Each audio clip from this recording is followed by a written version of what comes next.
고양제일교회 전요한 목사님과 김예분 사모님께서 60년 동안 기도하여 응답받으신 놀라운 간증들 아버지와 동행 소개합니다. 총신대학 합격 통지서를 받아 들고 감사기도를 드렸다. 그러나 등록금이 없어 삼각산에 올라가 밤새 기도하던 어느 날 충무로 장로교회에서 부흥회가 열린다는 소식을 듣고 달려갔다. 예배당으로 올라가려는데 한복을 곱게 차려입은 할머니가 금세 쓰러질 것만 같이 창백한 얼굴로 계단을 내려오고 있었다. 제가 도와드릴까요? 하자 반색하시며 손을 꼭 붙드시고 가방을 내게 맡기셨다. 할머니를 부축하여 한 발 한 발 천천히 내려온 뒤에 이제 저는 가보겠습니다 하니 학생 나 집에까지 부축해줘 부탁하셨다. 충무로 앞길 원호청을 지나 사보이 호텔 담을 끼고 가다 보니 한옥이 나왔다. 문패에 대동제약사라고 쓰여 있었다. 할머니 어서 들어가세요. 저는 이만 가보겠습니다. 학생 잠깐 들어왔다가 아랫목에 날 앉히곤 손을 붙들며 물으셨다. 학생 이름이 뭐야? 김예분입니다. 예분아 오늘부터 너는 내 딸이다. 내가 네 엄마 할 테니 앞으로 너 하고 싶은 거 있으면 다 내가 도와줄게. 잠깐의 인연이지만 나를 도와 집까지 같이 온 너를 보며 고운 심성과 믿음을 간파했으니 어떻게든 내가 돕고 싶구나. 예분아 내가 이 집에 시집와서 애를 못 낳고 살았다. 그런데 오늘 하나님이 널 만나게 해주신 것 같아. 너 이제부터 내 딸 해라. 나는 네 양어머니 할게. 대학 등록금이 없어 산에 올라가 부르짖던 불쌍한 나를 위해 하나님이 보내주신 돕는 손길이란 확신이 들었다. 광남전 어머니는 계속 말씀하셨다. 예분아 내가 평생 전처의 자식 사이에서 외롭게 남편을 받들며 살았는데 뒤늦게 양딸을 주셨으니 마음껏 도우라는 뜻인 것 같다. 이제부터 네가 공부하고 싶은 것 하고 싶은 것 다 해라. 외국 유학을 가겠다면 가게 해줄 테니 알았지? 그날 우리는 어머니와 딸의 인연을 맺었다. 어머니의 남편이 되시는 대동제약 김동선 목사님은 양아버지가 되었다. 김동선 목사님은 신사참배 문제로 목회를 그만두신 이후 자유당 시절 문교부 사회국장을 하시며 정계에서 활동하셨다. 하나님이 맺어주시는 인연은 우리의 상상을 초월한다. 예분아 내가 뭘 해줄까? 실은 제가 이번에 총신대학교에 합격했습니다. 그런데 등록금이 없어요. 아이고 걱정하지 마라. 등록금도 대주고 외국 공부하러 가겠다면 그것도 해줄게. 이런 상황에서 내가 할 일은 그저 하나님을 기쁘게 해드리는 일, 복음을 전하는 것뿐이었다.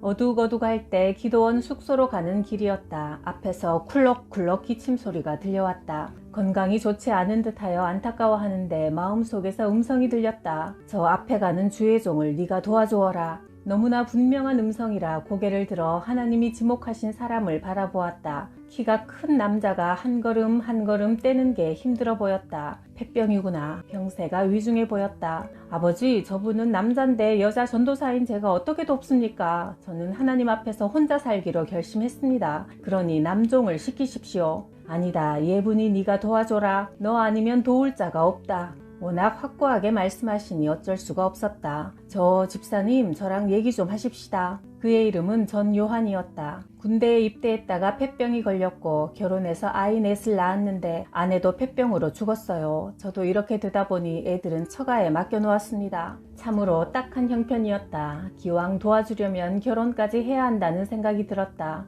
제가 실은 하나님의 음성을 듣고 왔습니다 하자 전도사님 고맙습니다. 여기 있으면서 누구 한 사람 제게 관심 없이 피하기만 바빴는데 정말 하나님은 살아계시나 봅니다. 제가 이틀 전 기도하다가 꿈을 꾸었는데 제가 큰 말을 타고 있었습니다. 말이 꿈쩍도 하지 않는데 여자 하나가 나타나더니 제가 한번 끌어봅시다 하며 고삐를 주니 그때부터 말이 졸졸 끌려가더라고요. 참 희한한 꿈이다 싶었는데 전도사님이 나타나셨네요. 전 집사님, 하나님이 저에게 주의 종을 책임지라고 하셨으니 이제부터 제가 집사님을 보살피겠습니다. 그런데 처녀 전도사가 남자를 보살피는 걸 보는 사람들의 시선이 따가울 테니 일단 약혼부터 합시다. 김 전도사님 참 고맙습니다. 하나님께서 저를 살리시려나 봅니다. 그를 부축하여 병원으로 가서 엑스레이를 찍고 진찰했다. 자, 이게 폐사진입니다. 온통 하얗게 보이시죠? 폐결핵이 너무 심해 손을 쓸 수 없습니다. 한쪽 폐가 녹아내려서 없습니다. 하나님께서 차윤근 박사를 만나게 하셨다. 그는 보건사회부 국장을 비롯해 국립의료원장 등을 역임했지만 신앙은 없었다. 젊은 처녀 전도사가 호라비 폐병 환자를 돌보며 결혼까지 생각하고 헌신한다는 말에 감동했다. 거참 젊은 전도사가 대단하구먼. 진짜 주의 종이네. 공주 결핵병원에서 무료로 치료받을 수 있도록 힘써 주었다. 그리고 전요한 집사는 장로의 신학대학에 입학했다. 나는 남편 전요한 목사를 불쌍히 여겨달라고 기도하다가 깜빡 잠이 들었다. 꿈속에서 나는 예배당에 서 있었는데 캄캄했던 교회에 환한 불이 켜졌다. 큰 등이 교회 구석구석을 밝게 비추고 있었다. 눈부시게 환한 등을 쳐다보다가 잠에서 깼다. 그날 남편이 이런 말을 했다. 어젯밤 내가 너무나 고통스러워 빨리 데려가시라고 기도했습니다. 그런데 하늘에서 불이 가슴으로 쏟아지는데 갑자기 피가 위아래로 쏟아져 나왔어요. 한참 뒤 정신을 차리고 보니 숨이 편안하게 쉬어지기 시작하더라고요. 하나님이 내 폐병을 불로 태워 살리셨습니다. 하나님이 내게 불세례를 내려주셨습니다. 이젠 목숨이 다하는 날까지 복음 전하는 일에 내 생명을 바치겠습니다. 전요한 목사의 설교는 철저하게 십자가 중심, 예수 중심이었다. 세상의 것들과 타협하지 말라고 선포했다. 하나님 외에 다른 것을 우상으로 삼는 인간의 본성을 꾸짖었다. 그의 설교에는 병을 고치는 신유의 능력이 있었다. 본인이 기적을 체험했기에 설교에 힘이 있어 교인들은 설교를 듣는 가운데 성령이 임하고 병이 낫는 기적을 경험했다.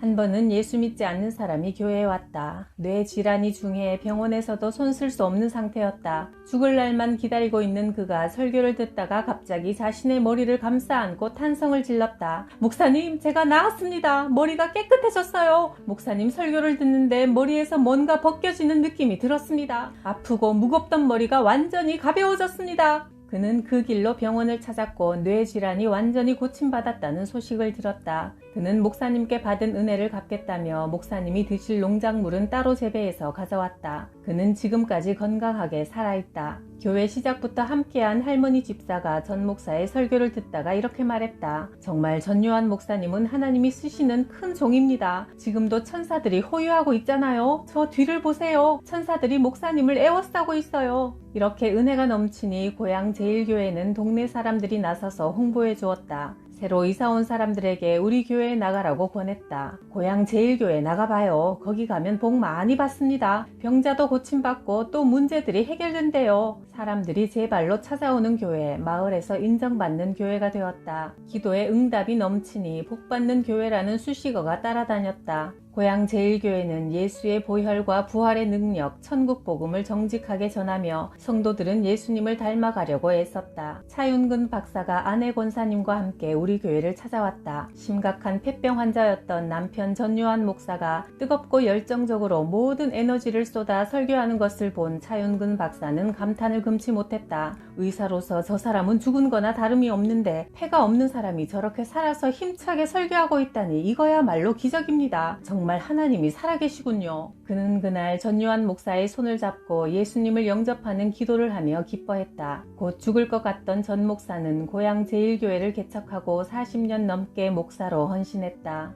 고향 제일교회 지을 땅을 사야 하는데 우선 40만 원이 필요했다. 내가 할 일은 그저 엎드려 기도하는 것뿐이었다. 문 두드리는 소리가 들렸다. 아이를 업은 변성희 집사였다. 전도사님, 우리 아이 좀 살려주세요. 경기를 심하게 해요. 아이를 보니 눈동자가 돌아가고 사지가 뒤틀려 있었다. 아이를 내려놓고 힘을 합해 기도했다. 거짓말처럼 아이가 잠잠해졌다. 이내 안정을 찾은 아이는 색색거리며 잠이 들었다. 전도사님, 이제 살았습니다. 살았어요. 하나님이 아이를 고쳐주신 겁니다. 믿음으로 기도하면 됩니다. 변집사는 대뜸 버스를 타고 어딜 좀 같이 가자고 했다. 우리는 을지로 일가 제일은행에서 내렸다. 변집사가 봉투 하나를 내밀었다. 전도사님, 40만 원입니다. 이 돈으로 교회 땅을 사십시오. 마음이 감동되어 드리는 헌금이니 받아주세요. 하루 만에 받은 기도응답이었다. 쓰레기와 흙더미가 즐비하던 고향동에 아름다운 교회가 세워지게 되었다. 교회를 새로 짓겠다고 선포하자 한 교인이 삽을 들고 소리를 지르고 있었다.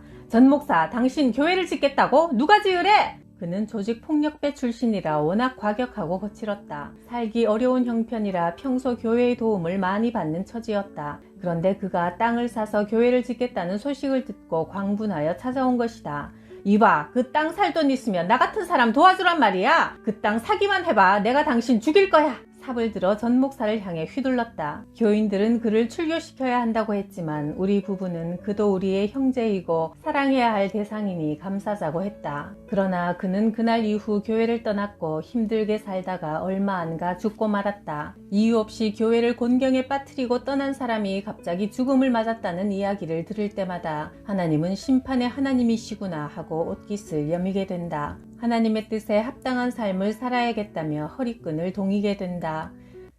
내가 사역할 임지를 달라고 청계산 기도원에서 기도하고 있는데 전에 전도사로 있었던 대길교회 이블레 사모님이 찾아오셨다. 김예분 전도사, 대길교회로 다시 와줘요. 현재 교역자가 사임하고 나서 내부적인 문제가 생겼으니 교회로 다시 돌아와서 도와주세요. 사모님이 다녀가신 뒤 나는 그곳으로 가는 게 맞는지 하나님의 답을 듣고 싶어 밤새워 기도하다가 깜빡 잠이 들었다. 꿈속에 머리 위로 튼실하게 잘 짜인 새끼줄이 내려와 있어 덥석 잡았더니 그 줄이 싹둑 잘려나가는 게 아닌가. 하나님의 대답은 거절임을 깨달았다. 훗날 알게 된 바로는 당시 그 교회는 목사님 위임권으로 음해 세력이 중상모략하며 문제가 심각했다. 그런 상황에 나까지 가면 분란이 크게 났을 것이다. 이런저런 시비에 휘말리지 않도록 꿈을 통해 보여주신 것 같았다. 어떤 사역지를 가든지 하나님의 뜻을 쫓아 그분의 계획을 따라가야 함을 알게 되었다. 논산 계룡산 자락에 교회를 지으면서 매일 밤 산기도를 하며 부르짖었다. 하나님, 필요한 돈과 사람을 붙여주옵소서. 한참 엎드려 기도하는데 등 뒤에서 어떤 강한 기운이 느껴졌다. 조심스레 눈을 떠보니 커다란 호랑이였다. 태어나서 처음 본 거대한 호랑이가 내 눈앞에서 씩씩거리고 있었다. 손가락 하나 까딱할 수 없을 정도로 공포감이 밀려왔다. 계룡산에서 기도하다가 천국 가겠구나 싶어 그럴 바에는 기도나 실컷 하고 가자고 더 크게 소리내어 기도했다. 그런데 시퍼런 눈빛으로 나를 쏘아보던 호랑이가 천천히 몸을 돌려 산 위로 얌전하게 올라가는 게 아닌가. 그 순간 온몸에 힘이 풀려 나는 주저앉았다. 여종을 살려주신 하나님께 감사하며 그 후 더욱 담대하게 산기도를 이어갔다.